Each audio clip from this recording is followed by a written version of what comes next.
Overnight. Overnight, it improved. It did all those things that we wanted it to do.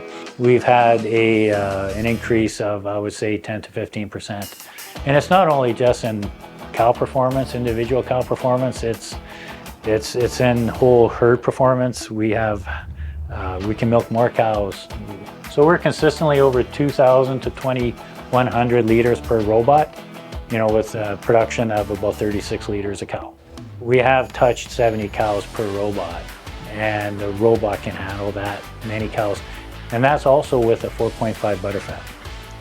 The V300, it just works better. It milks a cow like how you and I would milk a cow. It's smooth, it's quick, doesn't complain. And you know what, the maintenance is lower. On my old robot, let's say a string broke for a retracting string, it's a big job. These new ones, it's a 10-minute job. So the maintenance, the operating, the servicing is way simpler on these machines. Yeah.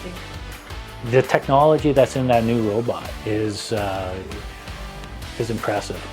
The way the camera works, and with all that smoothness, the cows are more comfortable. The cows are getting milked more efficiently, getting milked even better than they were before.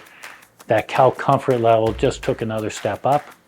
And with that comes the production, and comes the longevity of the cows, comes, the herd health, the milk quality. It just all follows with that better performing machine.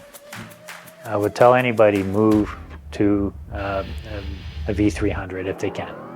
Yeah, it is, for our farm, a game changer. I remember the date we put them in like it was yesterday, and our farm was operated better than it took our farm to a whole new level, putting in these machines. Yeah, definitely.